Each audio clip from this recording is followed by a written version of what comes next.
me, Gunnar, in a chair of doom, joined this week by CK, and we're interviewing Billy Carson. How cool. Hey up, fella.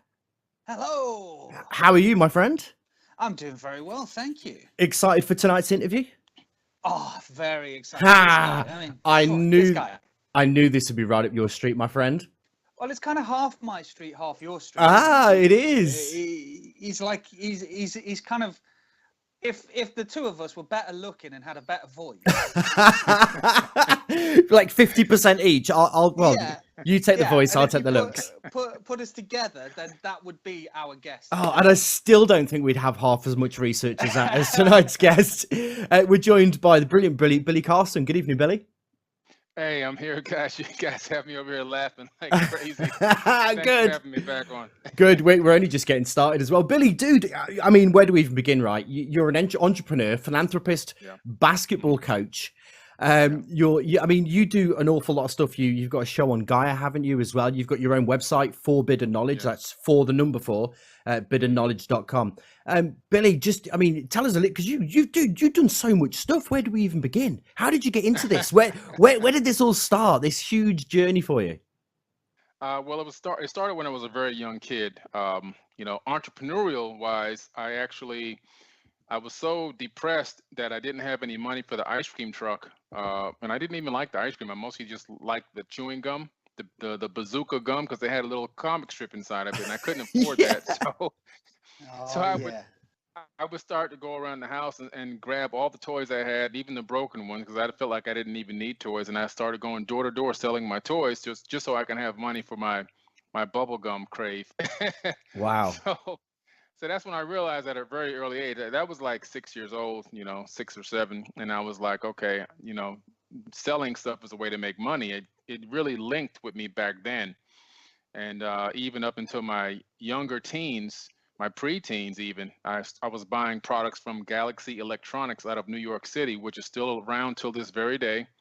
I discovered them in a book called The Opportunity Magazine at the grocery store, Winn-Dixie grocery store. And I just took the money I had saved and started buying digital car radios when they first came out, because ones with cassette decks on them and EQ boosters and subwoofers. And the next thing you know, I had one of the largest electronics businesses in my county. Everybody was coming from other counties to my house just to buy electronics. Wow. Whoa. So I was making more than my parents. I can see massively where I've gone wrong now, Chris. Chris, you'll remember Pete Hodgkiss back in the day. We went out and sold all of our Star Wars toys for like 10 pence each in some sort of lucky dip. I never really progressed to the levels that you did though, Billy, because are you now involved in aerospace as well? What's this about? And free energy? Yes, I'm involved in aerospace. I own First Class Space Agency. It's a nonprofit space agency based in Fort Lauderdale, Florida. And we are registered with the European Space Agency and NASA. You can go to like esa.int, the European Space Agency site, go to vendors, and you can type in our name, and we pop right up in there, which took me about 1.5 years of a lot of legal, a lot of documentation, a lot of attorney's fees, but we got it done. Now, we don't launch any vehicles. We're not a launch-capable type of agency. Well, what people don't realize is there's hundreds of space agencies, out there worldwide that provide services, product and development, research and development, radiation-hardened computer chips, all the things you would need for like a SpaceX to be able to put all the pieces of the puzzle together so they can actually launch something into space. So we're like that small part of, helping them to get what they need. And what we're doing right now is we're currently almost ready with our first big grant of doing research and development on free energy devices or 0-point energy devices, which is basically, it's going to be amazing. Some of the stuff we've already worked on, you guys, you wait till this stuff is like perpetual motion generators using magnets. We've had a lot of good success with that, so I'm really, really excited with the with those so far. That's amazing stuff. It's going to be unbelievable. Billy, I'm telling you. Is that anything like we've interviewed previously on the show? John Searle. He was talking about a similar thing. So using magnets to sort of create perpetual motion. Is it a similar type of research or? It's very, very similar, except he's one upper echelon above us. I mean, come on, the Searle generator. I mean, this guy is phenomenal what Yeah. he's done. He's already created, small light vehicles that can lift off the ground, that can levitate. So he's and he did it a long time ago. So I don't even know what he's got now, but he's he's an amazing guy. Amazing guy. But we're Still on the same Dynamics, I path. think. Brilliant. Still Dynamics, I think it is. And I loved, and Billy, and I could get this from you as well. I loved his enthusiasm for the subject. That was one thing that really came across in the interview. And it comes across when we speak to you as well, that you're passionate about this, aren't you? Oh man, so passionate about it because I see it as a way not only for space, and I'll tell you a secret. One of the it won't be a secret anymore, but the biggest reason why I got into the aerospace industry was not primarily to provide, research and development or potential architecture for existing aerospace, was to really provide something that can help the general population of the Earth. And it's a means to an end. It's a way to get involved, and it's a way to get access to funds that you can do research and development on things that are actually going to end up being used by the citizens of the planet. It's kind of a, reverse engineering in a way, if you want to think of it that way, the whole process. But I'm really excited about the potential that they can bring to the general population, to third world countries. And we're also working on alternative propulsion systems, or concepts for alternative propulsion systems. And that's going to be, right now everything is just being sketched out, but we would like to have something really formal in a paper form by 2020. And it will have to do with warping space. Now, it requires exotic energy, but the theories and everything else that we've gone over so far seem pretty solid, where we're talking about basically shrinking space in front of the vessel and expanding it out of the back, so that you can basically violate, the theory of relativity without violating. In other words, what we're doing, it's a cheat code to the universe. If you put, I love it. Yeah, it's amazing. If you put a tablecloth on a table and put a book in the middle of the table, and then pull the tablecloth, imagine that the tablecloth is space and the book is the vessel. So the vessel actually never moved. It's space that you're moving. So by that method, it's a shortcut, it's a cheat code to move faster than light speeds. So it's a real amazing thing. It's a bit more complicated than like up, down, left, right. Yeah. Chris, you remember the old school cheat codes then, yeah? That's the old. I remember. I can't even remember. Do you know what's sad though? I can't remember what that's the cheat code for. Hadouken, wasn't it that? Yeah, probably. Billy, have you ever encountered any resistance to this work? Because a lot of people say free energy is a contentious subject, and that there are certain elements in the upper echelons that don't want that to come out. Have you encountered any such resistance? Not as of yet, and it's because of the time frame that we're getting involved. It's the time frame now where the world is converting, or in the process of converting, from these combustion engines over to electric, and then eventually into more other green type of ways of propulsion, whether it be hydrogen cells.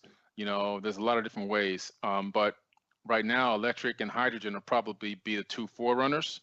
So we're moving in at a time when this idea, these concepts are open.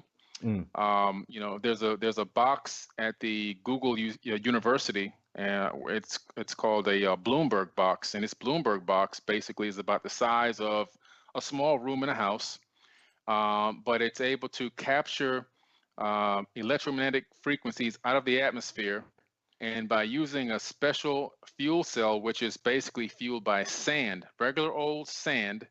It has through an electrical process that it creates a chemical process on the inside, creates electricity. So this off-grid box powers the entire Google University off the grid, and several other major corporations as well. So free energy is already out here in a big way, and I had contacted that company to try to see if I can get one of those Bloomberg boxes for my underground facility that I built several years ago called. Yeah. Was that during your period as a James Bond villain, Billy? I wish, but quite a few. I was featured on the History Channel. They did an episode on me called "Countdown to Apocalypse." I was on the Nostradamus episode where they showed my underground facility being built. It's about the size of 3 Walmarts. It's about it's a pretty big facility, underground townhouse living in an undisclosed location in Northwest Georgia.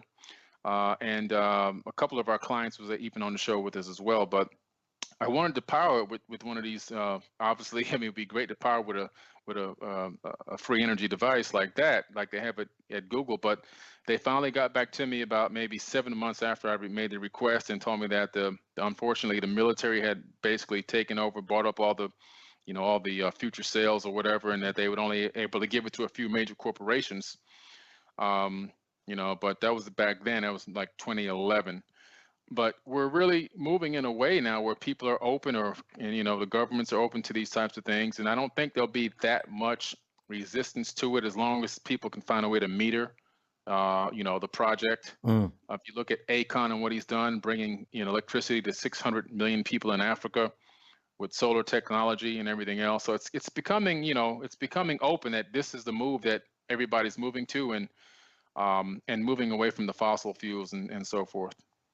Billy, on that sense, are we kind of on the cusp then of a technological and kind of social, spiritual revolution? Are the people Absolutely ready for this? Because I genuinely sense that, and I think that it builds every year, doesn't it? That people really want to move in these directions now.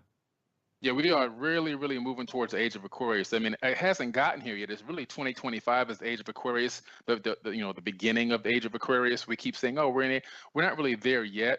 We're getting there. It's almost there. But as we build towards the age of Aquarius, we are literally seeing a mass global awakening of souls on this planet, from all different levels of consciousness, whether it's just realizing that it's not good to eat certain types of food, or whether you're realizing that there's more to life than this meager existence of waking up and going to work, or whether you've reached the level of aligning your chakras. I mean, but there's so much awakening going on at all different levels, all at the same time.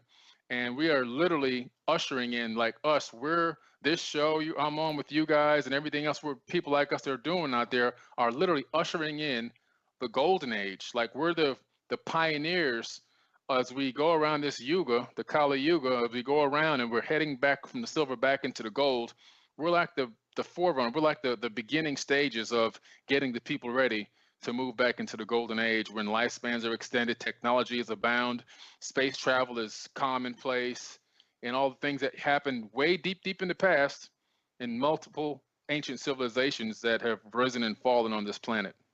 Is this our natural path then, Billy? Are we destined to come back to this? Are we destined to take this kind of future and run with it?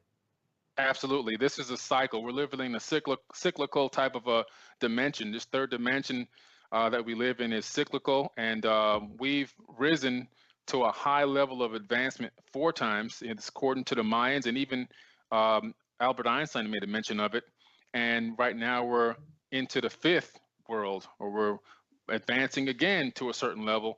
And this is why I love to teach about the ancient past that we do have access to, because in order for us to advance to a certain level, we have to know what happened in the past, because he who does not know the past is destined to fail in the future. So that's why I'm a real big person on, the ancient Sumerian tablets, the Bhagavad Gita, the Mahabharata, the Indian Vedas, the Emerald tablets, and all these types of things, is because I think that the lessons are there for us to learn to break like this time loop that we may be in, so that maybe we can get to a point eventually where we can sustain a golden age. Maybe we don't have to fall back down and collapse again, or maybe we expand out to the stars and progress as a race, Well, Billy, do you think Chris, these Kali Yugas are the cyclical nature of it is requires us to have some sort of cataclysm? Because I mean, the previous 4 ages, according to the Maya and the Aztec, were ended through different cataclysms. Do you believe we need another cataclysm to enter into the next age? I don't think to enter in, you don't need one. I think that the golden age typically ends with a cataclysm, whether it's geological or whether it's a man-made. And from the way that I see that we run this planet, it most likely possibly could have been man-made several times, especially when I look at what happened to Tiamat, which is now the asteroid belt, and Mars. It looks like there was a galactic war sometime millions of years ago in our solar system. And it could be, you know, we could be headed back towards that point again, unless we can come to a understanding of what to do, like, you know, what to do with AI. What limitations should we put on AI? We shouldn't have AI that mimic human beings. It shouldn't be able to walk around, talk, and everything else. We shouldn't be able to give programs and software enough access to everything as a human being can get access to, because eventually they will figure out they don't need us. These are some of the things that some of the ancients struggled with, and, you know, and the reason why they genetically modified human beings or genetically modified the existing hominid versus using AI robots, because they didn't want any competition. Chris, we've done it. We've gone off the cliff. I've got 3,000 questions. Which one? I'm still 10 minutes. Dude, I'm still harboring a question about the Alcubierre drive, which is what you mentioned right at the beginning, Billy. But there's so much in that. Are we? And I asked that question. Are we destined to kind of go through this process? How soon is it going to happen, Billy? Is it going to be in our lifetimes? Do you think? You mentioned there we're kind of the pioneers of this. Right. I don't think that we'll see ourselves, the golden age, completely start, you know, in our lifetime, but we'll see within the next 40 years, if we're still here, and I say 40 just because I'm almost 50, so I figure, you know, I got another 40 or so to go. We'll probably see some significant increases in technology, even a disclosure of sorts of alien life. Initially, I think that we'll probably see by 2021 or 2023, we'll probably get a disclosure about bacterial life on Mars. That'll be the first disclosure of alien life that we'll ever get officially. And then from there, it'll generally progress until they finally admit, oh, there was an ancient civilization. Oh, these are remnants of an ancient alien civilization. And it'll continue to progress on through a 40-year span to where we finally get disclosure. It won't never be full because they can't go back and admit all the lies. But people will know that we're not the only ones, and so forth and so on. And we'll see some of the advancements that have been locked away in some of these black projects get freed up and opened up as some more of these conscious people that are running the planet begin to take positions of power in government and start to press buttons from the inside. You know, the thing that I try to tell people is, well, why are you talking to this? Or why are you working with these people and over their leads? No, they're not. You have to understand, we have to infiltrate from the inside out. You're never going to get anywhere with a revolution, especially in consciousness and change and economical change, from your robe, slippers, and a prepaid phone making posts online. You have to go out in the physical world and you have to make contacts and you have to wake people up in the real world, and you have to get people that are in key positions of power. And I think by that time, there'll be people in Senate, people in Congress, people in big pharma. People will be awake all over the place, and they'll be making changes from the inside out. And that's when we're going to start to really get a great awakening to a whole nother level. And we'll start to see some amazing things by that time. Billy, do you think they're going to roll out their version of a disclosure? Do you think that, I mean, you mentioned there about microbial life, and that's something, Chris, we've spoke about on the show before, that I believe that's how they're going to do it if they're going to give us that information, because it allows then the brain to process, doesn't it? It allows the brain that time to go, okay, fair enough. Well, it's only microbial. Well, it's not an alien space being. They haven't traveled here from eons away. I can kind of deal with that. And is that how they're going to give us that information? Is that the right way to give that information, or is there a plan behind that? Yeah, I think that they can give it to us a lot faster. I think people can handle a lot more. Yeah. However, the reason why they're dripping it out very slowly is because they're out there themselves probing around and experimenting and sending out secret missions. They just had the X-37B space shuttle just came back from 710 days in space or whatever it was. 2 years in space, no, top secret mission. They can't tell us where it went and what it did. It's just delivering satellites, Billy. Come on. I heard it was space rocks. Collecting rocks. We collecting rocks. We covered this a while back, didn't we? And and we spoke about this a couple of years ago, because obviously I think the BBC didn't pick it up until literally last year. But that was the third time this thing had come back. It was part funded, I believe, wasn't it, by the Department of Defense alongside NASA when they built the space shuttle program. And they're claiming this thing is unmanned, that it's going up there and just doing nothing, seemingly. That's not that can't be the case though. But now you're saying this, now that's the second time that it's been up there for over 2 years at a time. Surely you learned what you need to learn inside 2 years, I'd imagine, if it was doing nothing. and it has the most advanced navigation system of any shuttle ever built. So when people tell me that the shuttle program's been canceled, I just laugh at them. I said, Google the X-37B. The shuttle program is active and live, Yeah. and it's like a cargo ship. And my question is, where is it taking the cargo to? What's in the cargo hold, and where is it going? I believe it's going to Mars, and I think that we are populating Mars, and have been populating Mars as we speak as an outpost for a very long time. And I think that they're getting it ready for the elites that are going to make the mass exodus to Mars, like Elon Musk, 80,000 people and so forth that he's taking. They're going on a one-way trip. I don't think billionaires are going to go live in a tin can. You know, they're going to leave the creature comforts of a mansion and maids and everything else and drivers and go live in a tin can for the rest of their life with a helmet on. I don't think so. There's going to be a complete infrastructure there in place when they get there. And who's going up there? Who are they sending up? Is it the military that are preparing the way, or is it just sort of private companies? I believe it's military. One of the most famous images that I discovered through my research on Mars, through my United Family of Anomaly Hunters, is an image from McMurdo Valley on Mars that clearly shows, it even made the Gaia TV show Deep Space. It was featured on there. It clearly shows some type of a helicopter, but out rotors on top, though. It's almost like an anti-grav type of a helicopter with shadow. You can see the shadow on the ground, and so it's in the air. A swept wing banking plane, and a tank on the ground, and also like a gun on the ground. I forget the type of name they call that gun. But this is on Mars, and so what is this doing here? What is it doing? Yeah, here? What the hell do they need all that for? Right, and that's Opportunity rover. It's still on the ESA. The NASA.gov site for download, it's an amazing anomaly that's there that just will blow anybody away that pulls it up, because you don't even need to have Photoshop. You don't need to have anything. It's there when you zoom in, and it's just like, wow, what in the world is this doing here? So right away when I saw that, I knew, okay, so they have been preparing for this for a very, very long time, and they are most likely creating an infrastructure. They probably have different types of medical staff. They have different types of construction people. They're probably using 3D printing to build houses, because there's a guy in China who has been doing 10 houses a day with 3D printing. So they're probably using that same technology up there, just using the existing soil and whatever else they can put together to make the the imitation concrete. And there's enough stuff there. There's enough elements up there to do whatever they need do. There's billions of tons of water, flowing water now, they've already admitted. So it's just it's going to be the bacteria when we get the new mission that arrives there in 2020. I give them a year, maybe two, before they come back and say, guys, guess what, guys, big announcement tomorrow at 1:00 p.m. whatever, and they're going to come on and say we found bacteria, the aliens do exist.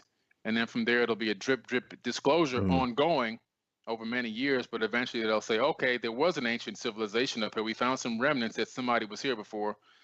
They're never going to completely go out and tell the complete truth, but they will get to that point, and I think it's going to be an eye-opener for a lot of people. By then, a lot of the younger people that are already accepting these types of things naturally will be finally getting to young adulthood, and it'll be like, oh yeah, we already figured that out. I wonder, and I do think this, and I've said this on the show, Billy, as well, that I think disclosure is a generational thing in that respect. I think that once you have the hearts and minds, or once you do it in a particular way, it makes it much more palatable. It makes it easier. I think that when I was a kid, and probably when you were a kid, and similarly for Chris as well, we grew up and the pyramids were built by slaves. There were no other sort of space beings out there, that we were completely alone on this tiny little rock floating through space. And now I walk in the street, and you can ask anybody now, and you must agree as well, but you can ask anybody and you go, is there alien life out there? They go, oh, there's got to be something somewhere. Is that this is where we're heading then, isn't it? Really, is it like I say, and I agree with this, is that they're going to give us this kind of information drip fed. The real way to get through to that, and I think is that microbial life. If you spend the next 10 years preparing the young people for that, I don't think they'd be surprised if it happened now. But in 10 or 15 years time, it's going to be so much more common sense, isn't it, for those people? Yes. So it's going to be, I think once it starts to go, it will really start to move quickly. I just want to bring you back though, Billy, as well, because like I say, you've touched on a few points in the opening section. I watched recently from the Farsight Institute, they remote viewed the war in heaven. which gave some fascinating insights. And I don't know if you saw this. It also reminds me similarly of the CIA kind of remote viewing thing in 1984 as well, where they remote viewed Mars a million years in the past. When did this civilization happen? How did it happen? What happened in space? And what are your thoughts on things like what the Bible tells us as the war in heaven? Yeah, well, all that stuff is actually real. It's just being told from the perspective of a person that doesn't have the vocabulary to describe what they've been told or what they've seen. And that's why it's written that way. And a lot of people who are trying to understand what's written in the Bible and the Sumerian tablets and all these other ancient texts, they can't understand it because they're trying to relate to the ancient people's language instead of converting what the people are saying to modern terms. And that's where people get lost. Now, about probably it could be anywhere. It could be 4 or 5 million years ago, maybe even more than that. There was another planet in our solar system named Tiamat. This is according to the Atraasis epic and also the Enuma Elish 7 tablets of creation, which are real tablets that have been deciphered by scholars back in the 1800s up into the mid 1900s. Even William King, who's the founder of King's College in Cambridge, the E.A. Spire, who was a university professor in the United States in the 1900s, and also he was an Assyriologist. So was William King. It was quite a few really good scholars that had already gone over these tablets and deciphered them long before Zacharias Hitchin and all these other people showed up. So I wanted to make that clear. These are old translations that have been around for a very long time.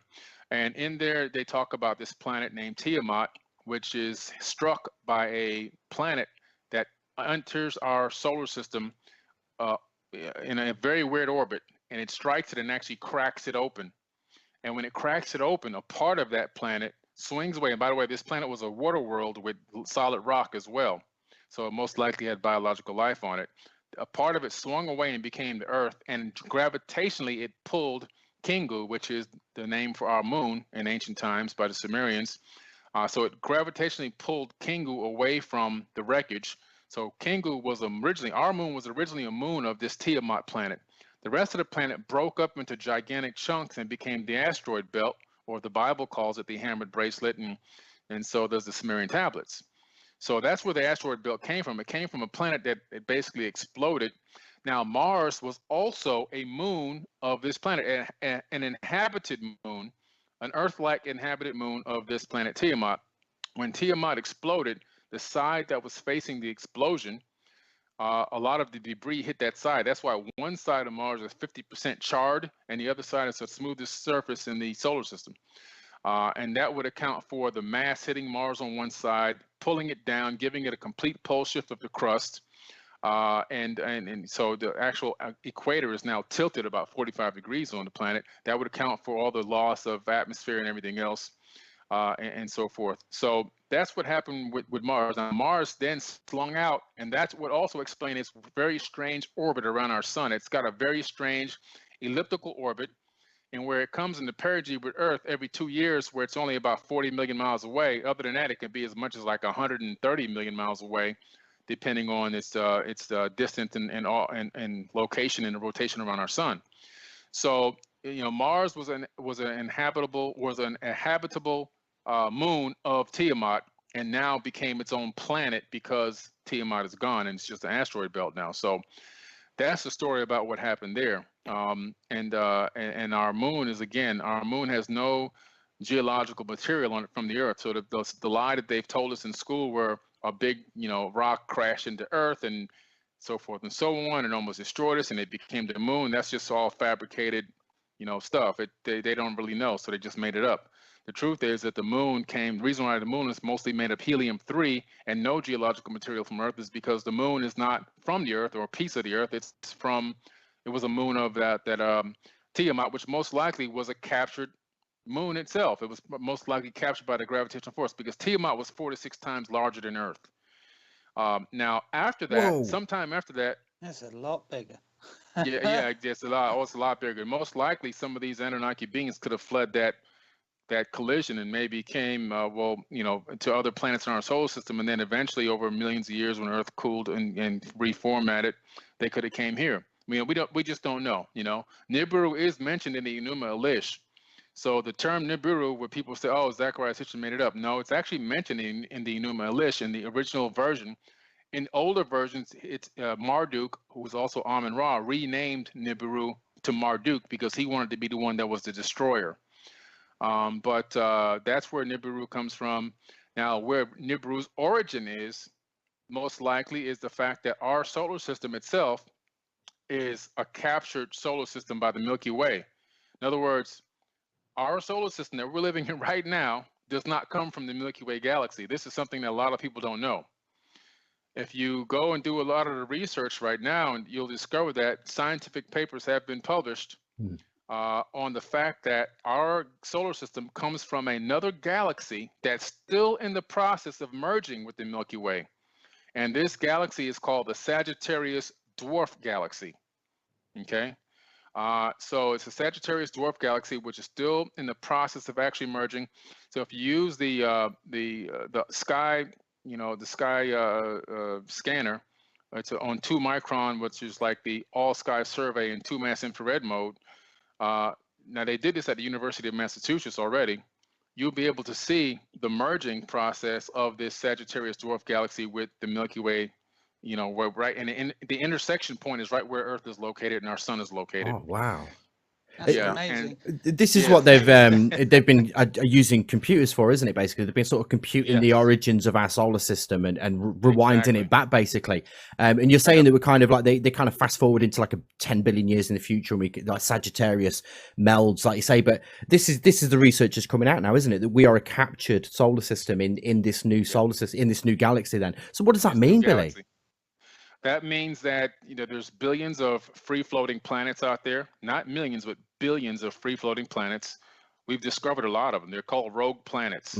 There's also brown dwarf stars out there by the billions, and we discovered now, according to the latest science data from Caltech, that there's a brown dwarf star inside of our solar system. Yes. That orbits our sun. So that means we have 2 suns, not one. We live in a binary solar system, and that brown dwarf is more typical. Yes, it's more typical, and that brown dwarf has planets orbiting it. So maybe one of those planets that's orbiting that brown dwarf is the original Nibiru planet that was captured by our solar system, or captured by the Milky Way, I would say, through this whole merger of the Sagittarius Dwarf Galaxy. Billy, then, what's your thoughts on Nibiru? What's your thoughts on this idea that it's in a long elliptical orbit, that the Mayans kind of recorded this long elliptical orbit? You mentioned there the idea of a brown dwarf. Now, the idea of Nibiru is, and one of the ideas is that it bursts into flames, doesn't it? It bursts into light when it comes like through the solar system. If it was a brown dwarf, that's quite possible, isn't it? Potentially, I would say. It's quite possible. What I actually think is people are getting a couple things confused. I believe that Planet X or Nibiru is most likely a brown dwarf star that has planets, or I think Nibiru is one of the planets that orbits the brown dwarf, because the brown dwarf, which I found on worldwidetelescope.org by going into 2 mass infrared mode, I actually located it coming out of the constellation of Leo. It's far beyond the orbit of Pluto still right now, but it has, you can see the brown dwarf, but you can see that it has satellites. In other words, it has like 5 or 6 planets orbiting it. So it's a mini solar system within our own solar system, which I just did an episode on Beyond Belief with George Nuri for Gaia TV, which is coming out in a couple of weeks, where we talk about this and show a video clip of astronomers on Fox News saying that we have a solar system inside of our solar system that orbits our sun every 4,200 years, is what they're saying.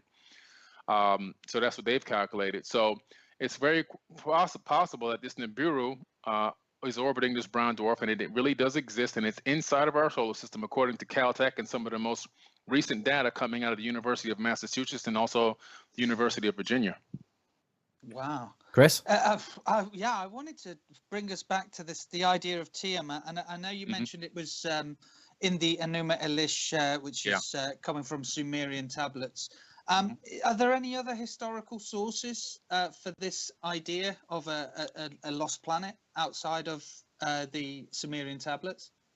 So far, I haven't found anything that talks about a planet inside of our solar system or any type of a space body inside, other than the Enuma Elish and the Atrahasis epic. And also the Emerald Tablets talk about it. But outside of the solar system, you know, you have the tribe out of Mali, Africa, the Dogon tribe, that talk about beings coming from Sirius B. And then you have the Zulus also talking about, ironically, a Zulu tribe talking about these nomos or these star beings coming from Sirius B. That's another solar system totally altogether.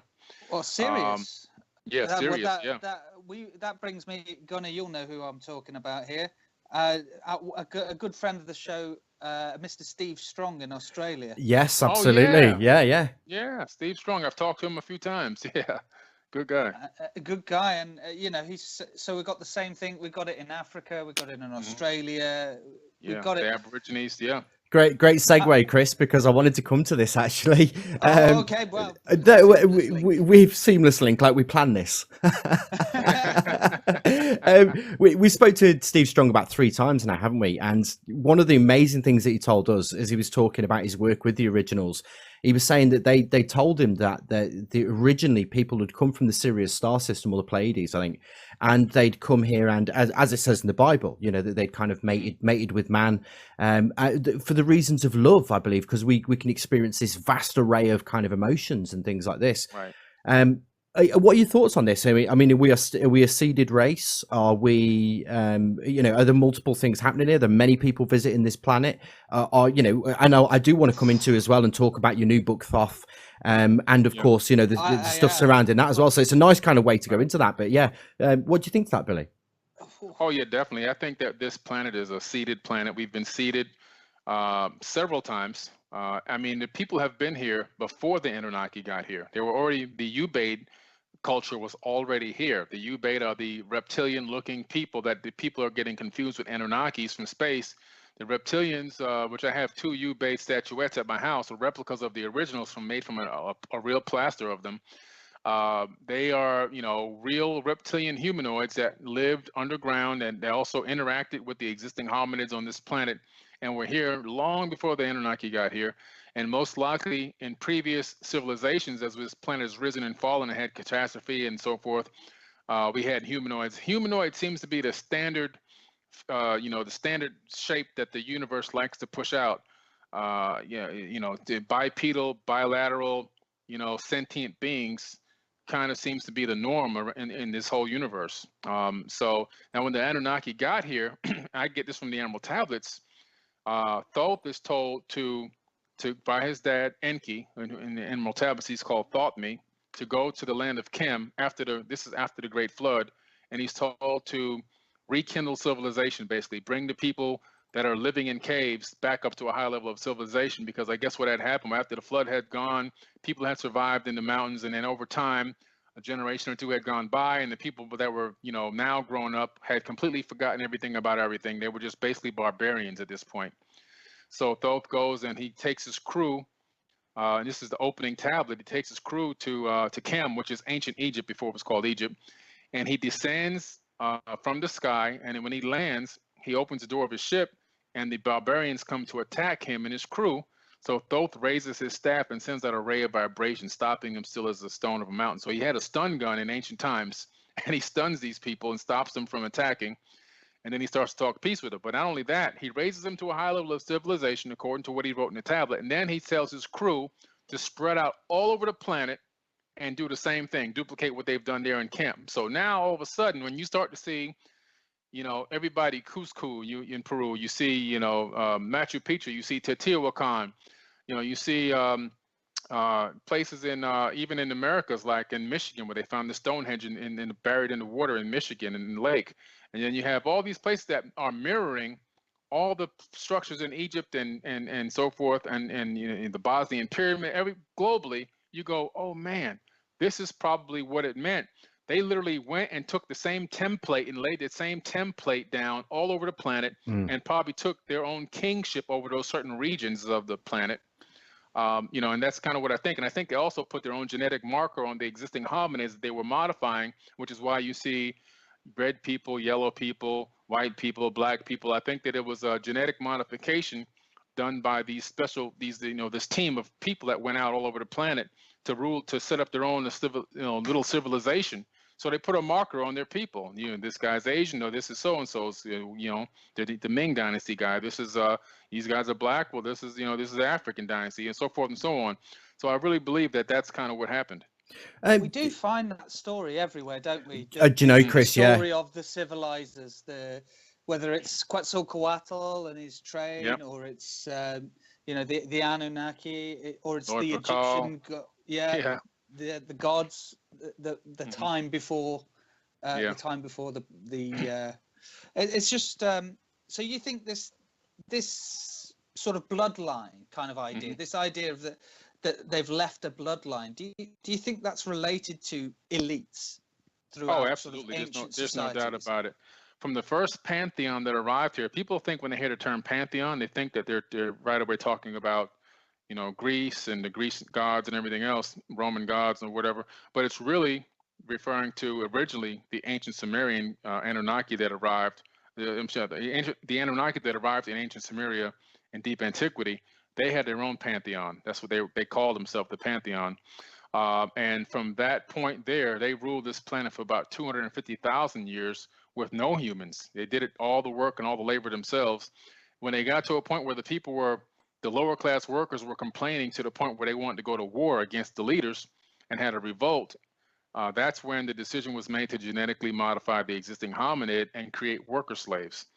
So that's about 250,000 years ago. They come up with the worker slave idea. They create the worker slave after numerous ways of trying and attempting and working and failing, making clones. Initially, the clones couldn't reproduce, and then they couldn't make the clones fast enough, and then they were dying too quick, and some were genetic defects and so forth and so on.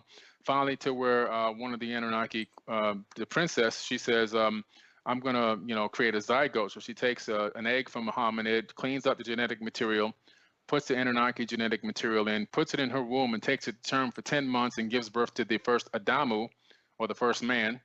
And that was the first slave. From the moment that we were genetically modified, at that point, the existing what we call Homo sapien, we were born slaves from that moment on. So that was the whole plan there, was to create that slave. And that's kind of how they said, okay, now we got the slave. Now what we're going to do is, now when the Great Flood came, they said, okay, now we're going to finally give a little bit of this kingship over to mankind, because there's too many of them. But we're only going to give it to our half human. So anybody who was a demigod or half human, half Anunnaki, which were a lot of these elongated skull type of people who were always considered royalty in ancient times. In any text you read, anywhere you look, you'll find that the people with the elongated skulls were considered royalty. And in Egypt, we know they called themselves pharaohs, which also meant that they would call themselves a god to rule over the people. That pharaonic bloodline is still in power till this very day, because at the end of the last pyramid war, where Amun-Ra escapes, he leaves the power and control of the kingdom to his Ra-Kam. When you go back and translate those words, and the Kam, it translates into shield. So in the ancient times, you're talking about 6,000, 7,000 years BC, he's given the complete rulership and power to the Rothschilds. Now, as they migrated across from Egypt, as the pharaohs left and migrated into Arabia and made it there, and then moved over up into Europe and made it there, eventually they became less Arab looking and more Caucasian looking. But the bloodline went into Europe and into England and became the kingship that we know of, basically the monarchy. And that monarchy traces all the way from the Plantagenet bloodline all the way back to ancient Sumerian kings list, which is located in the Ashmolean Museum in Oxford, England. Now that Plantagenet bloodline can be traced to every single U.S. president of the United States, with the exception of Van Buren. And I'm talking about every single one. Now, Van Buren was most likely not, he was still royalty of a duke, but he most likely was the only acceptable puppet that particular election year. But everybody else is related by blood. Bush, Obama, they're all cousins through the mother's bloodline. Stanley Ann Dunham, Obama's mother, is a cousin of George Bush. So Bush is and George all of them. I mean, Clinton, Lincoln, they're all cousins. And now even now Trump, cousins. When people say, who's going to be the next president before the election? I said, let me tell you, there's only a couple of choices. You got Bush, you have Jeb Bush, you got Hillary Clinton, who's the cousin of Bill Clinton, and you have Donald Trump. Those are the only three people that could be a president of the United States because they're in the bloodline. And what happened? They gave it to Trump. So, this is amazing stuff. And Trump openly as well admitted, yeah, me and Hillary are cousins. I mean, that was an open statement that they made even on national TV. And if you do the genealogy report, you find that Hillary Clinton and Bill Clinton are cousins. So they're all in the bloodline together, and they're all related to John Lackland, the King of England that signed the Magna Carta, and that traces all the way back, like I said, to the Sumerian kings list. So the bloodline is rock solid tight. And the only reason to run for president of the United States if you're not in the bloodline is so that you can get the campaign money, which is what most people do. They just go get the campaign money and run off with the money because they know they're not going to be president. Because they're not of this bloodline. Exactly. Billy, that's They a have no wicked. chance. That's a wicked place to hold you, my friend. I'm interested to find out who you think the next president of the United States of America is going to be. Aha. That's going to be interesting. The only thing I can do is look at the bloodline. You'll have Trump running again, most likely. Yeah. People saying, oh, he's going to be, ousted, or he's going to be impeached or whatever. He's not going to be impeached. Nothing happens to these people. Trump will run again, so that'll be one option. And then we have to see who else jumps into the race that is in the bloodline. Jeb Bush was a good shout. Yeah. Jeb Bush was a good shout as well. I bet Clinton will be back there. The AI robot Hillary Clinton. Yeah. So whoever it is that's in the bloodline, that's what you bet on. Is one of those people. Billy, wicked place to hold you, my friend. We'll bring you back for part 2 in a few seconds, all right? Okay, no problem.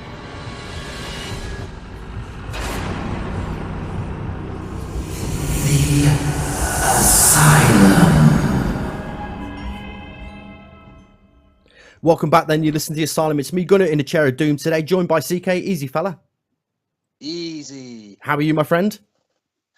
A bit blown away by our guest tonight. He's just killing it with all kinds of information. I know. There's so much to come, isn't there? There's so much information. We're also joined by Billy Carson as well. Good evening, Billy. Hey, I'm here, man. Thanks again. Wicked, Billy. Great to have you on. Dude, like I say, a billion questions that we're never, ever going to get through. Have you heard of Edmund Marriage? No, I haven't heard of that person. Or more, you'll know who I'm talking about, Chris, because we've interviewed him before. His auntie and uncle were Barbara and Joy O'Brien, who I believe wrote The Shining Ones, and I believe kind of researched or did some translations in the Sumerian tablets as well. Nice. When we interviewed him, he described to me the cataclysm that befell the planet, and he describes Atlantis, and he had this idea, and you've just kind of touched on it in part 1 actually, of this cataclysm happening, and when he described it to me about what would we do now, as in we would take all of our DNA, we would put it all of the DNA, all of the heirloom seeds on some giant craft that wouldn't sink, and we'd let it ride it out like the Ark.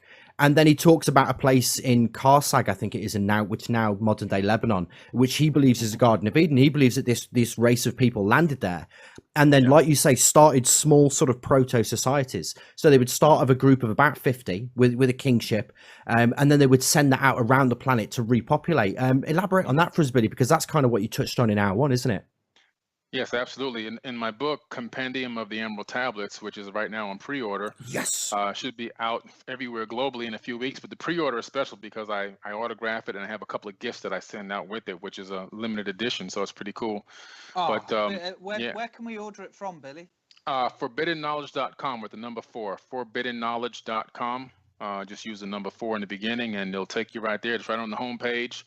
And you can put a pre-order in for $19.95, and I'm gonna, personalize the autograph and send out a couple of free gifts, most likely some Aztec coins and some other cool stuff that'll come along with it. Some kind of UK delivery on that? Chris, absolutely. Your present sorted. Absolutely, man. Absolutely. I thought I've done a good job in going in the very beginning of this book and breaking down the credibility and letting people know that this is a real book of work that actually existed, and it was deciphered by many big time scholars, including Isaac Newton. The gentleman you mentioned just a minute ago, in terms of talking about the flood and repopulating, he hit it right on the head with the translations. And the beautiful thing about those translations, to sidetrack for one quick second, is the fact that you can go to the UCLA CDLI online virtual library, and you can translate all the cuneiform tablets right there online yourself and see what these tablets are saying. So it's a great Wow. book of work that they've put out for everybody. The UCLA has done. Thank you, UCLA. I really appreciate you Yeah. guys. They That's made an my job a amazing lot piece easier. of work. Yeah, Um, you can grab a tablet off the virtual shelf and drop it in the translator. Oh, amazing. wow. Right. Amazing. Yeah. And they're putting more and more of those tablets online. I've seen sort of Yeah. a few universities in the UK are trying to transcribe as many of them as they can and put them Yeah, online. So absolutely. that's only gonna open that digital library up. Right, exactly. And I want to mention that so that people don't think that there's only somebody told me 2 days ago that there's only one person in the world that can translate the tablets, and I'm going, no, there's not, man. This stuff has been going on for hundreds of years already.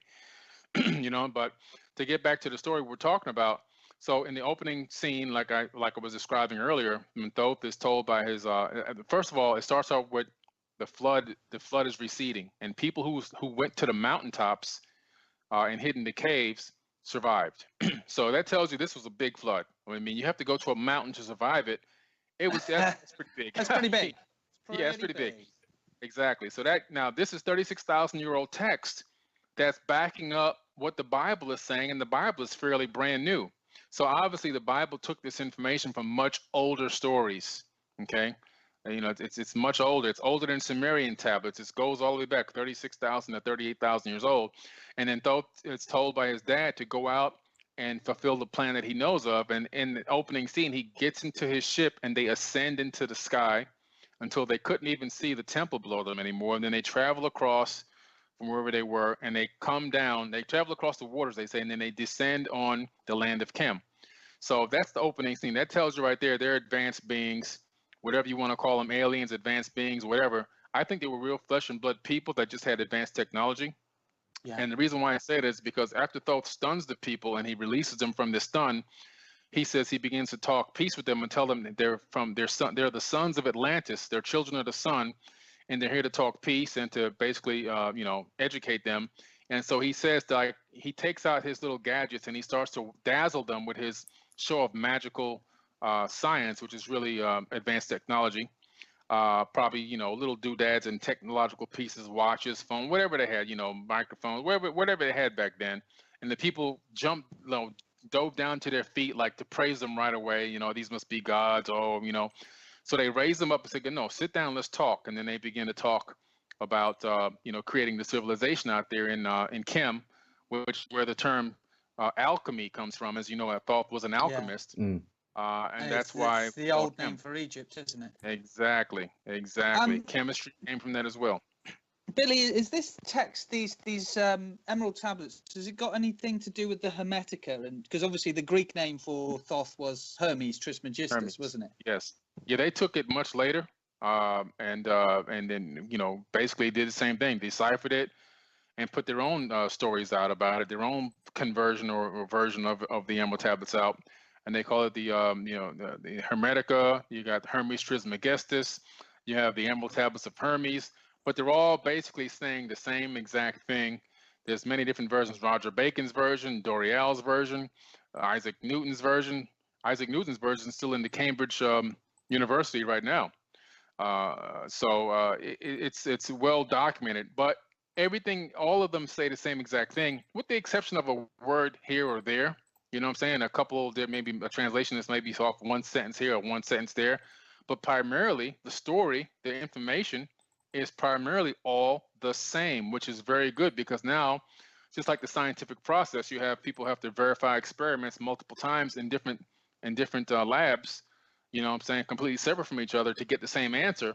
And now when you do that, you have the same result. You say, okay, this is vetted science. Well, in my opinion, because of the amount of people that have gone through these emerald tablets, credible people, I really do believe that that they've been vetted now, many times over, and that we can consider this legitimate information. Isaac Newton, D'Oreal, Thomas Aquinas, Philip of Tripoli, Roger Bacon, Carl Jung. I mean, the list goes on and on and on. Even the Queen of Sheba. I mean, so it's incredible. I know it sounds like a stupid question, but are we talking of something written on physical emerald here? It's supposed to be a alchemical tablet that's got the atomic structure is supposed to be fixed so that it can't really change or be altered or rust or decay in any kind of way.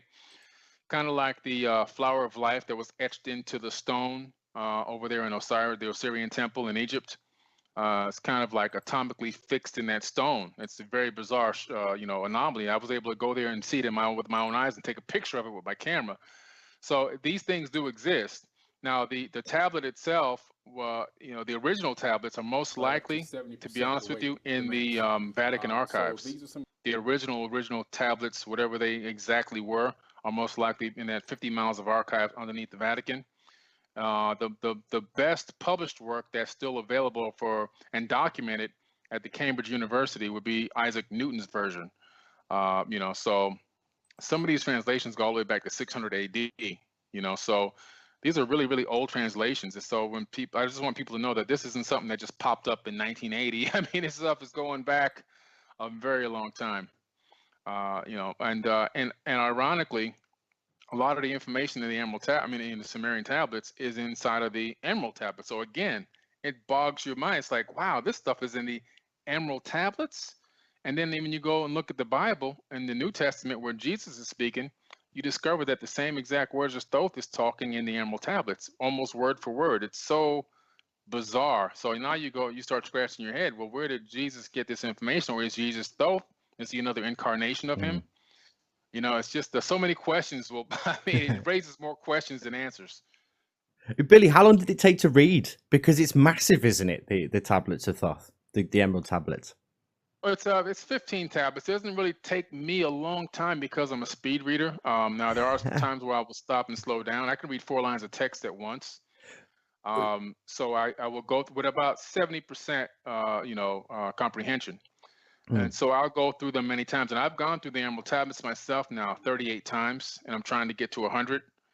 So I've really gone through them and gone through them over and over and over. Even the introduction, I've gone over at least 25 times. Just that part alone, just because even the introduction is so powerful. When you really try to digest it, it's worth reading multiple times as well. What's the overview of the Emerald tablets? What are they about? Because obviously the Bible, I guess you could look at it in a number of different ways, but ultimately it's kind of a collection of how you should live your life, isn't it? I guess a book of good morals almost. Are the Emerald tablets similar? Very, very similar. I mean, the thing, that's why I wrote the Compendium, because the Compendium means I'm basically breaking down each tablet and giving you all the esoteric information, and I'm also including the Emerald tablet, itself in the book as well. So I want to break it down for people. So in between different verses, I stop and I break down, okay, this is what was being talked about here, and this is what it's referencing.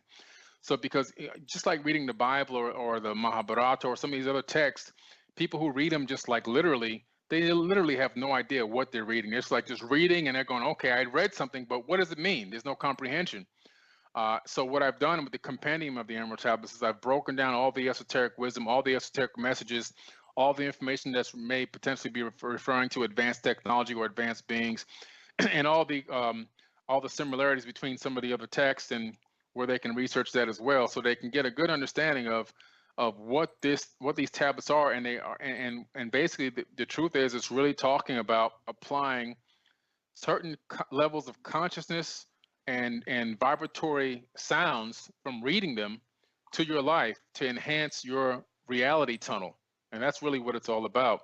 How to also consciously reincarnate and be conscious of your reincarnation, so that when you come back, you have full memories of your previous life. All this is in an Emerald Tablets. And when you read them out loud or listen to them out loud, the way that they're designed and the frequencies that come out of the words actually have a direct effect on your own reality and consciousness, even the atomic structure of your own body.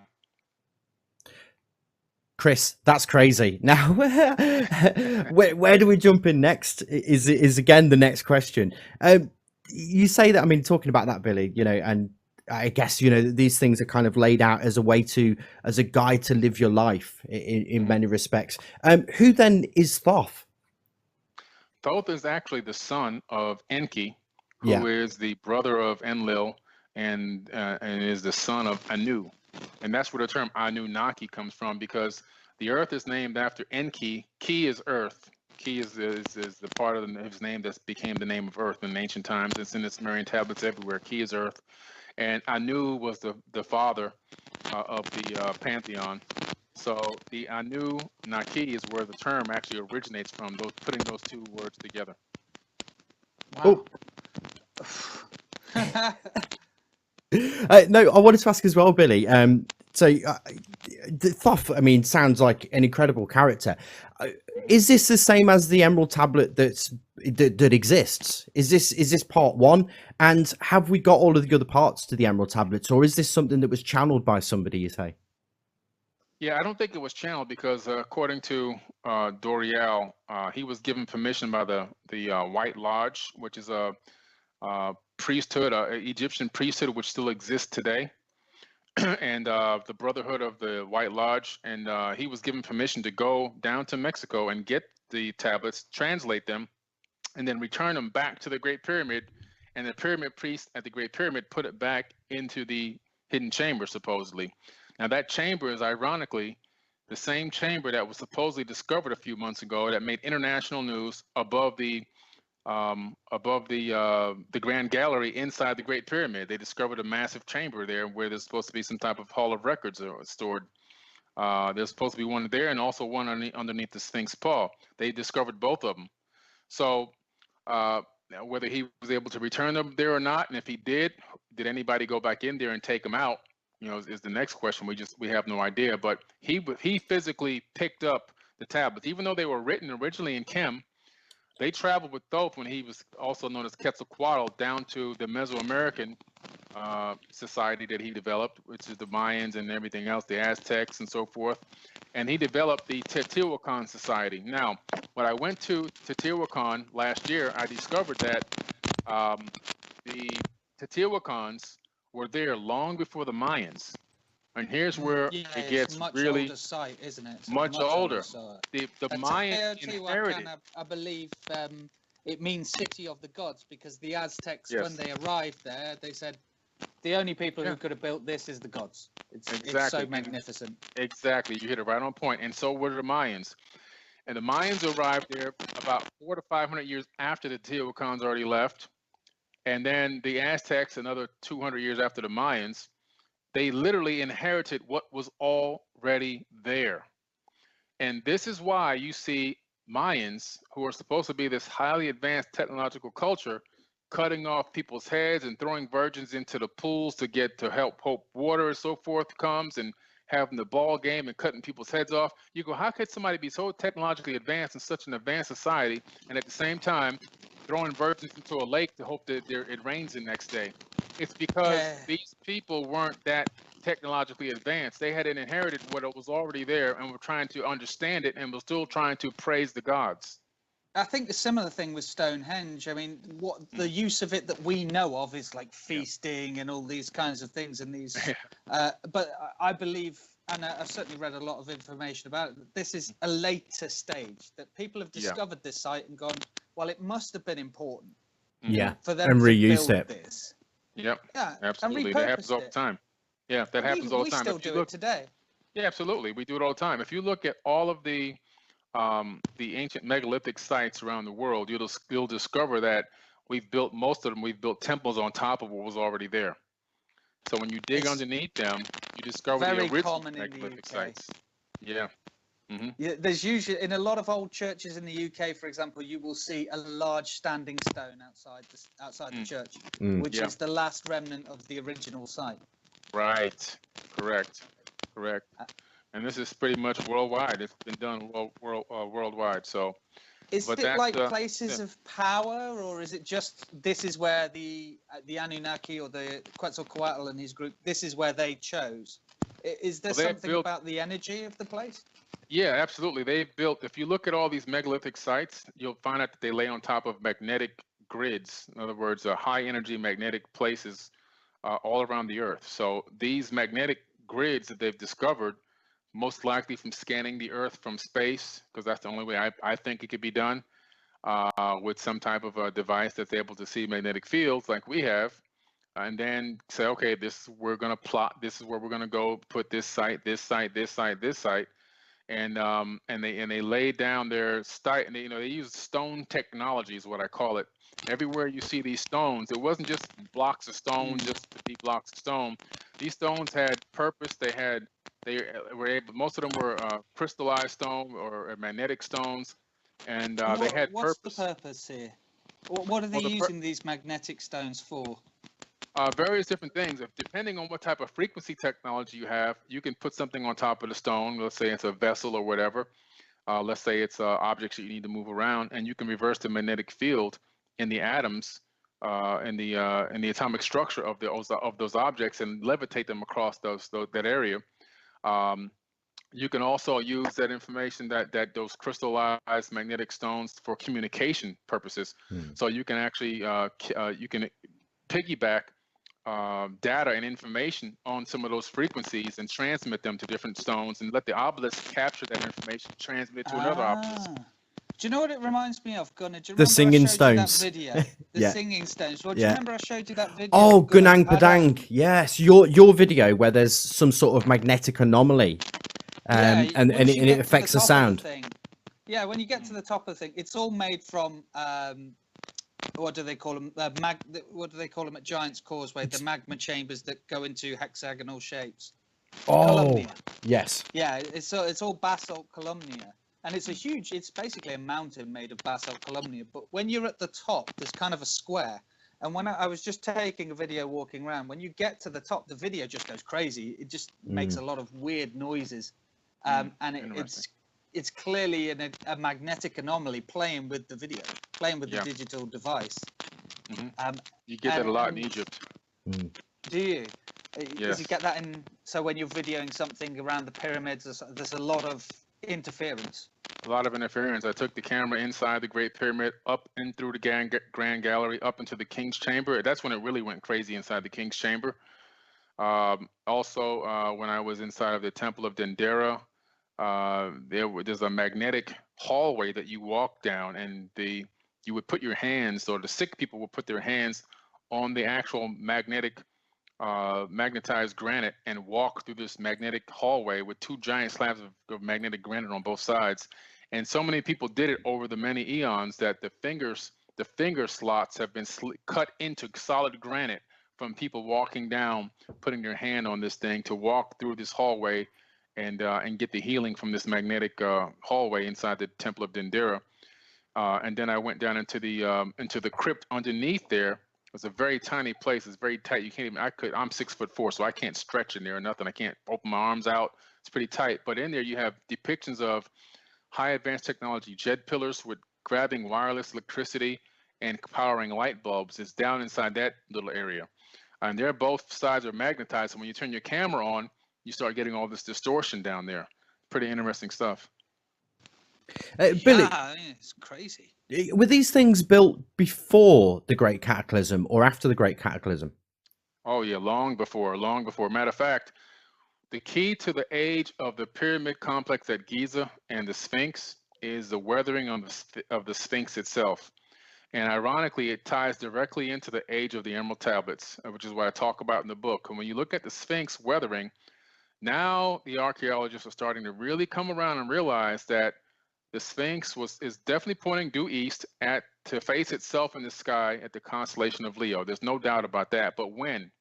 It wasn't at the last ice age at 12,500 years ago. You need to go back another full precessional period, and then even then it wouldn't be perfect. If you go back one more precessional period, you end up at the perfect time to build a Sphinx and also to have it as a marshland where there will be enough rain and water to create that type of weathering that we see on the Sphinx itself. So now we're looking at 36 to 38,000 years, the same time the Emerald Tablets were written, and all of a sudden it starts to link up.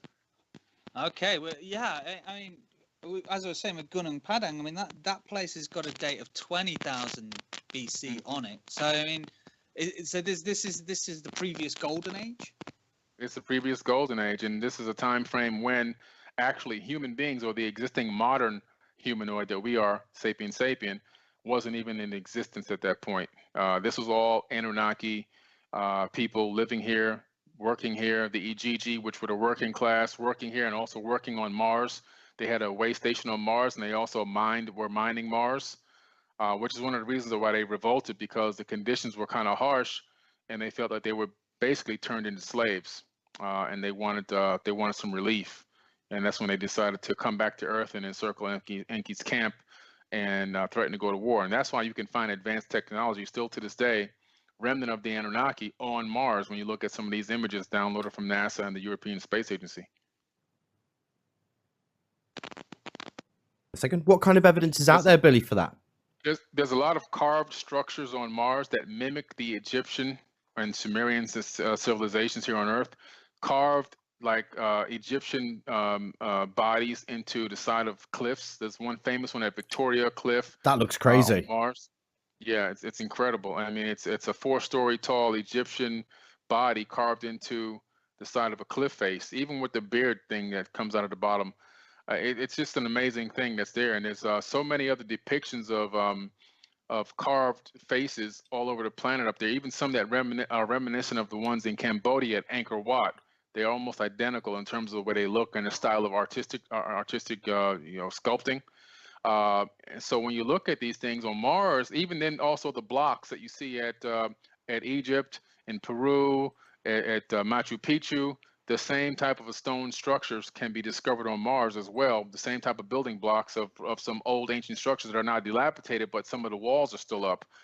And you're going, wow, this is the same exact construction style we see here on Earth at Sacsayhuaman and all these other places. So what does it tell you? It's the same exact architect.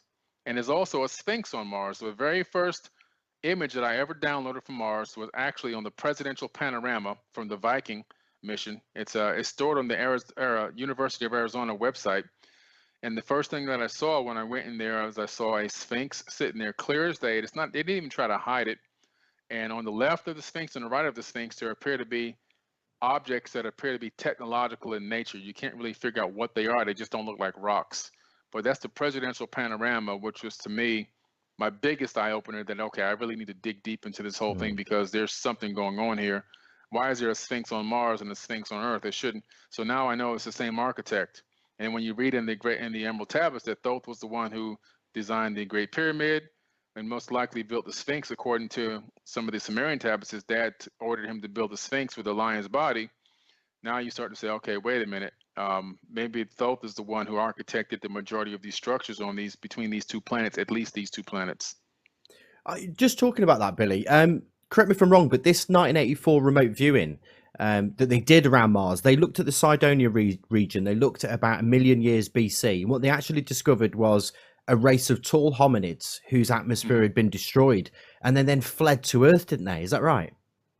Yeah. Is that what you believe as well? That's correct. I believe that some of these people did escape the cataclysm. They would have had enough forewarning and left there and came to Earth. There's no doubt in my mind that they would have done that. Is it possible then that Atlantis is on Mars and not on Earth? Well, here's the thing about Atlantis. Yeah, I think that Atlantis is even bigger than that. I think Atlantis, well, we had a ring city here, definitely according to Plato, and I believe that his story was fairly accurate. Yeah.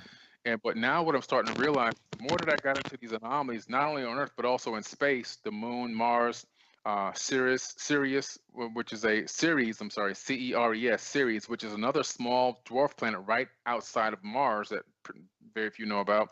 There's anomalies on it.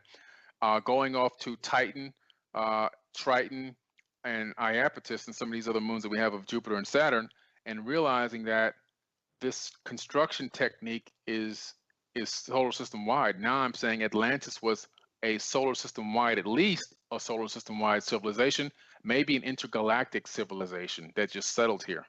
Wow. Do you think maybe Atlantis is like a reference to the other planets, to the home planet almost then? It possibly could be. Atlantis maybe never existed here. It was just that was the great civilization these people brought with them.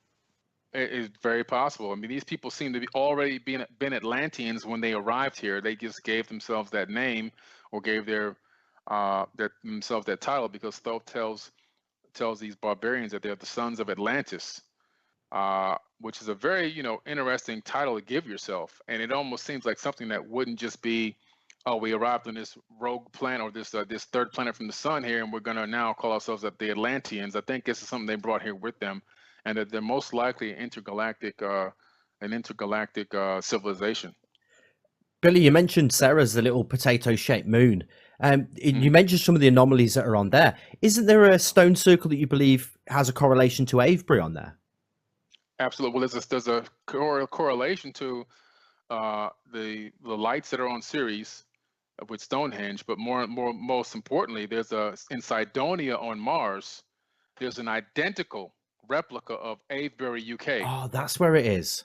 Yeah, it's identical. So if you take a ordnance map of the Avebury, UK, which anybody can just go to Google and type in ordnance map Avebury, UK, and download the actual ordnance map from the government website, and then go to Cydonia and scale it up to the same size and overlay the ordnance map from the government of the UK over Cydonia on Mars, everything lines up down to the millimeter. Now, how can that happen?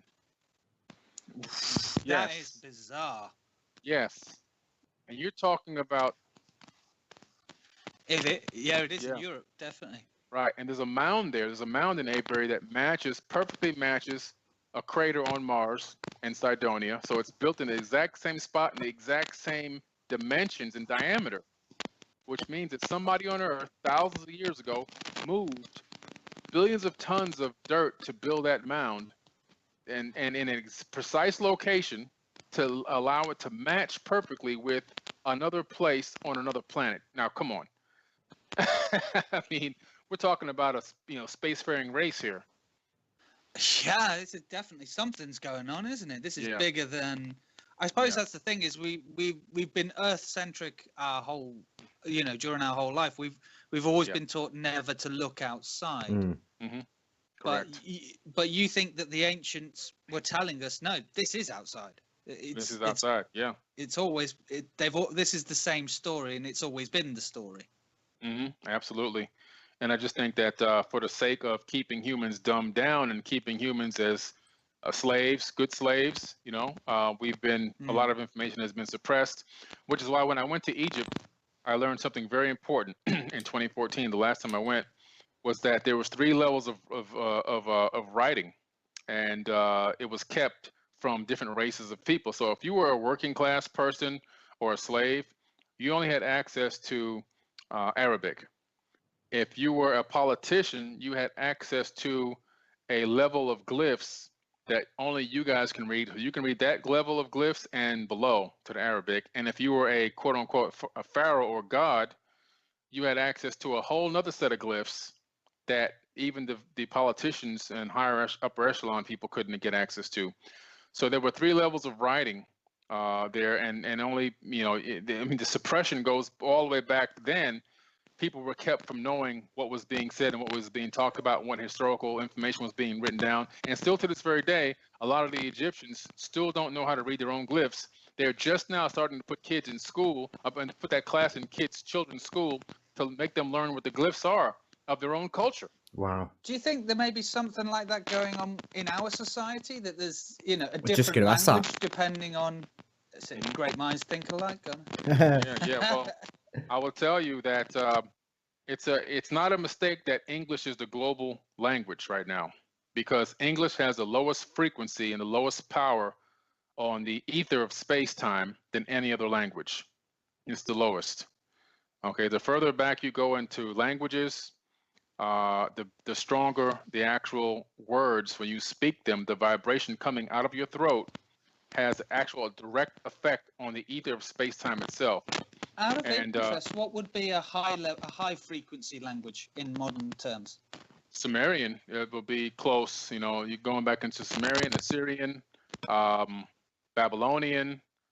If you can get back into those type of texts. But right now, in modern times, I would probably say the closest right now would be most likely Turkish, Arabic, and some of those type of languages. Still over there in that area, where they've kept some of those tongues. Over here, English is extremely, extremely, extremely weak. It still has power because you can do the test with water jars and you could put the words on the water. It's based on conscious intent, and you can see a result on how the water is based on what you wrote on the jar. However, still that English is the lowest power, and that's why English has been allowed to be the global language for so long, because it's another method of taking away the power of a sentient being. giving them a language that doesn't have any strength. And the proof of this is when the Tower of Babel was being built, and you see that Enki and Enlil come back, and Enlil's enraged because he sees human beings replicating a spaceport, in my opinion, based on where I see it, that the Anunnaki had already had somewhere, most likely trying to replicate it. And he realized at that moment that human beings were going to be able to be just as good as them, or maybe even better. And because there were so many of them, they would be competition. And they would most likely, with those kind of numbers, can win. So the first thing he did was destroy the tower. The second thing that he did was he confused the languages. In other words, he had the people spread out, and he had the languages change in different regions of the planet.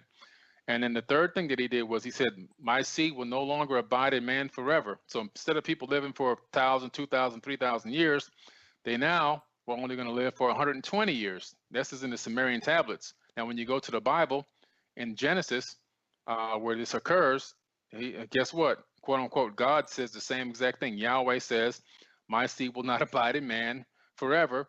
His years to be 120.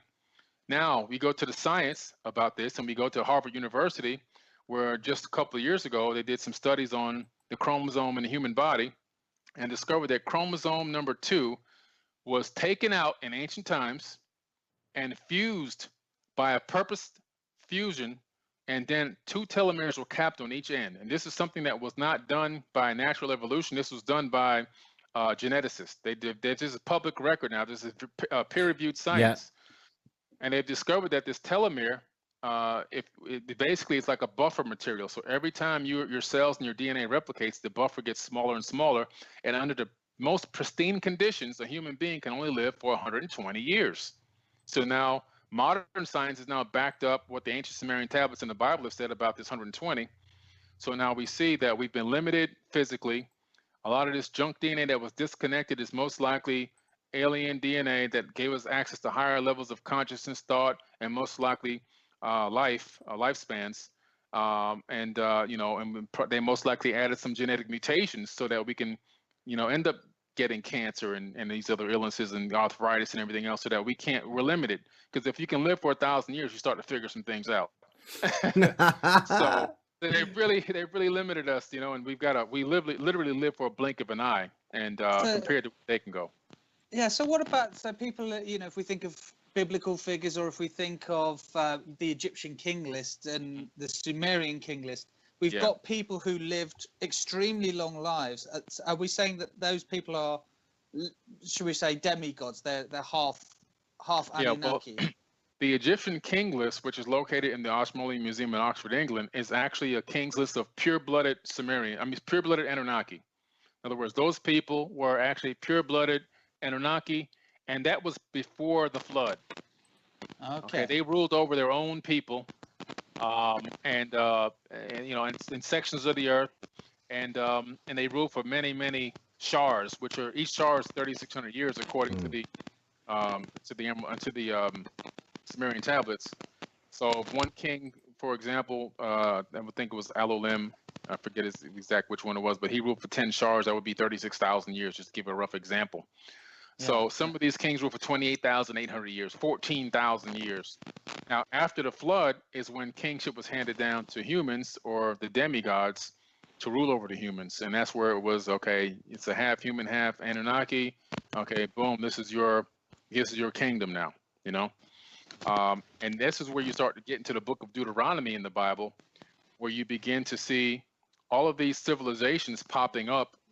And now the quote unquote God, who people are thinking is the creator of the universe, is actually multiple people. When you look at the ancient translations, you find that the word is mistranslated in the Bible to the word God singular, when it should be gods. So anywhere you see the word God, it should be with an S.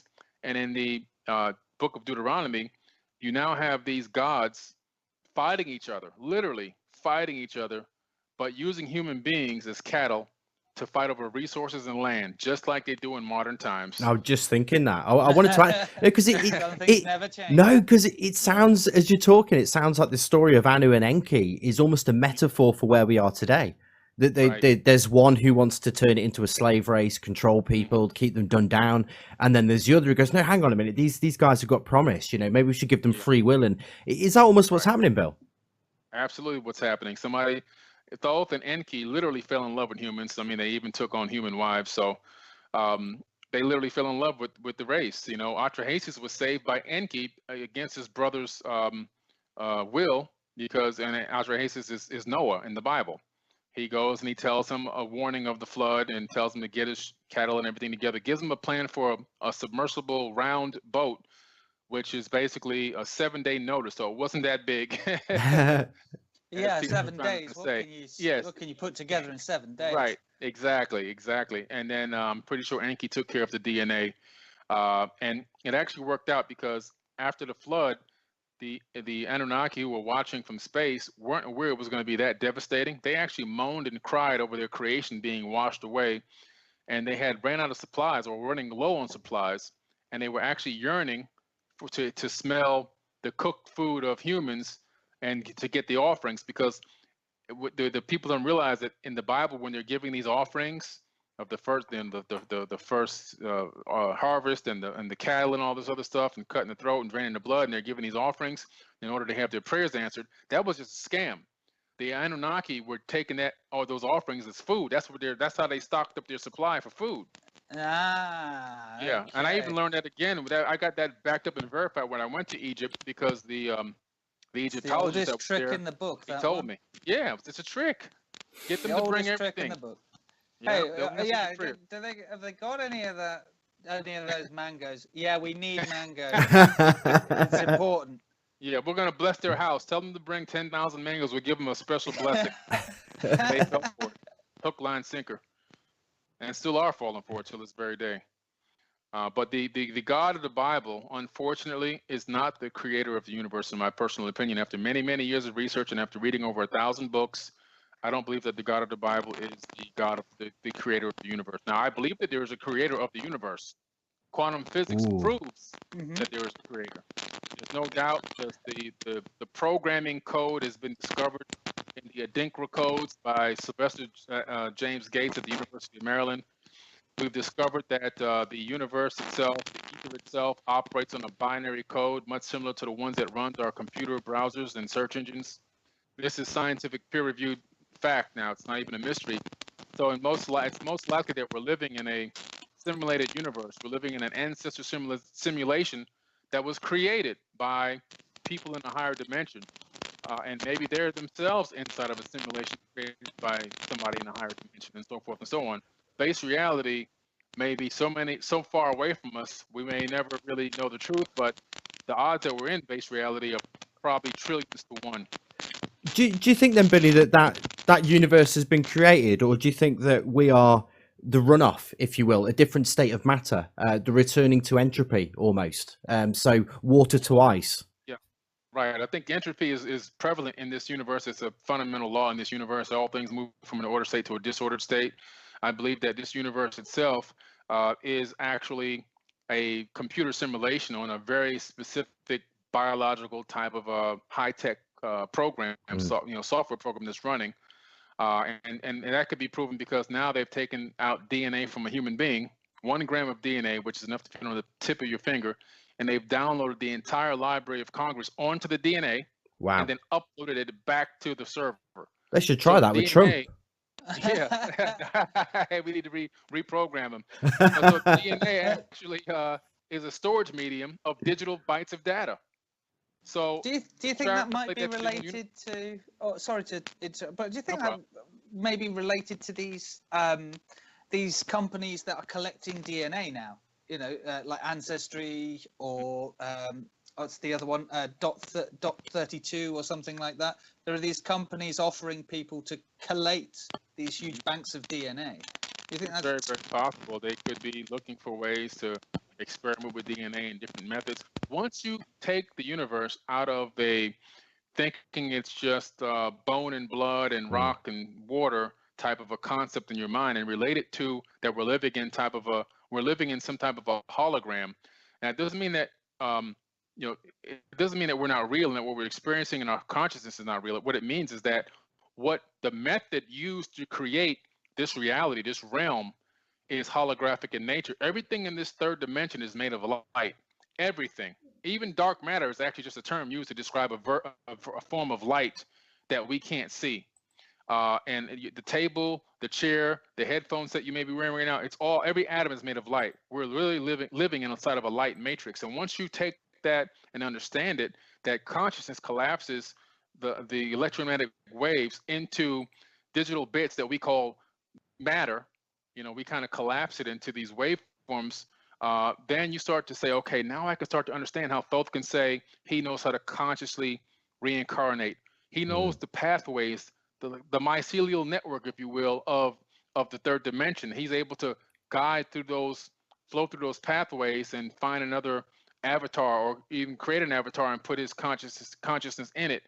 And you start to really understand how, you know, all these things can really work if you're thinking of it as a computer program. If you look at a video game and you're playing a video game, the next scene doesn't come until you move the mouse or move your joystick to get to that next area. When you get to the next area, then everything shows up on your screen. But until you go to that next level, it's not even there. And then if you get killed, what happens in a video game? You get another life. Get another life. Do you think like the pyramid could be some sort of consciousness machine? Just going to I've ask heard that, this Chris. tell a few times, and people have mentioned out of body. I remember one story, a chap mentioned that he had an out of body experience when he went to the pyramid in the 70s. In those days, you could lie down in the sarcophagus, and his guide, his local Egyptian guide, hit it with a rubber mallet, and he immediately left his body. Yep. That's true. That Thoth talks about that in the Emerald Tablets. It's actually in my book, Compendium of the Emerald Tablets. I go into that in great detail. If you lay inside that stone sarcophagus, which is not even a sarcophagus, actually, it's not even big enough to be one. I couldn't fit inside of it, you know, the long way. I'd have to bend my knees. But if you get inside of there and hit it with the mallet, the vibration will instantaneously, as long as you're in the right frequency and the right mind state, allow you to astral project. It's amazing, and it's talked about inside the Emerald Tablets. So he talks about that. I mean, you're telling me now that somebody else that you know has gone and done it. It's real. I really believe it's real. I went there and I could not get in the box. Unfortunately, they wouldn't let me get in the box, but I touched it. I leaned I put my hands in it and everything else.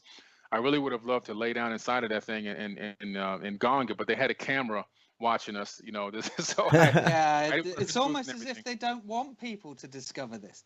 Listen, let me tell you something. NASA has taken over the interior of the Great Pyramid of Giza. NASA has taken over the interior, and now they're talking about eventually not letting people into the inside of the Great Pyramid anymore. That's just crazy. I mean, what the hell would NASA want with the inside of a stone monument? I wonder if it's anything to do with this muon scan.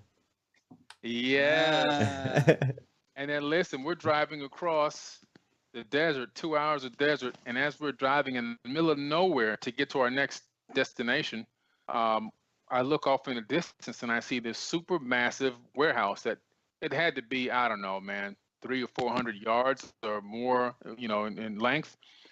And I'm going, what in the world what would that be doing in the middle of the desert? And guess what logo's on the side of this building? NASA. No. So I go to the driver, I go, hey man, what in the world is NASA doing with a facility that humongous in the middle of the desert, in the middle of nowhere? He goes, oh, they're making aluminum for us. I'm like, oh man, okay. What? Aluminum hats. Yeah. Those hats keep NASA from reading your thoughts. Right. All the time while Zaria Was is watching the CCTV, making sure no one gets in there. Oh my goodness, so it's amazing. So I go over a lot of this stuff and a lot of correlations between the real world and the Emerald Tablet, so I can bring people to an understanding of what it's talking about. Thoth talks about the holographic nature of the universe. He talks about astral projection. He talks about using frequencies and sounds to create your own reality tunnel and rid yourself of problems and issues and situations in your life. And it's not specific. He specifically talks about it's not about casting a spell. It's about learning how to manipulate the ether of space-time, which is what his specialty is. And he's really mastered it. And this is some of the stuff that he talks about in the Emerald Tablets. Billy, jump in, Chris. Pre-order. It's Yeah. not a, when will people be able to receive it if they order it? It's about 2.5, 3 weeks away from being shipped. So the first 100 or actually first 200 will be shipped directly to me, and then I'm going to do autographing and everything else to send them out. After that point, they'll be on Amazon, BarnesandNoble.com, BooksAMillion.com, all the major book sites. It'll be available. So probably in about 3 weeks, it'll be available everywhere, and also I'll have the book shipped to me so that I can send out the autographed limited edition copies.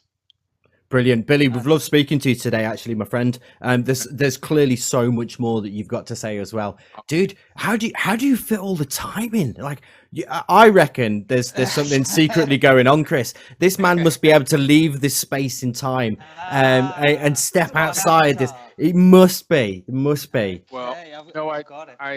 I was on the beach the other day, just real quick before we end, and I was walking the beach, and I do this all the time. I go for a walk on the beach, and at certain points when I play a certain level, a certain type of a classical record, I feel like I'm in between two states of reality. So when I Wow. close my eyes while I'm walking, I literally feel like I'm walking on another planet. I can see different buildings and structures, different people, and it doesn't even look like it's Earth, or maybe the city is so advanced I can't tell. It looks like it's at least 500 years or 1,000 years or more ahead than what we are here.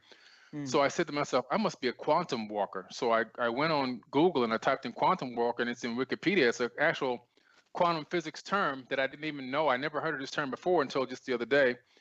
When you can be in superposition of another position. So in Yeah. superpositions, you can be in more than one place at once, which is kind of ironic. But I mean, it doesn't mean anything. It's just ironic that you brought that up because Billy. I was wondering if Billy I the quantum walker. No, you've done it. You've done it now.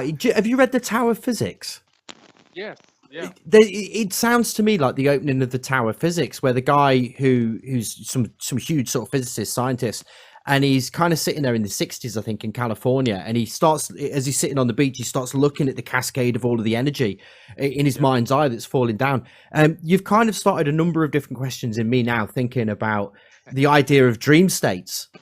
I guess as well, and this idea that are we kind of quantumly entangled with, like, because effectively what you're talking about there is, like, say, superposition is being in all of these places at once, and then I guess consciousness is when you collapse the waveform effectively. Correct. Yeah, I believe so, and I really do believe that it's possible, and I believe that maybe 1 in 100 million people, or whatever the number it may be, are conscious of this. I mean, even from a very young age, without knowing anything about all this metaphysical stuff, I was already doing my own meditating myself.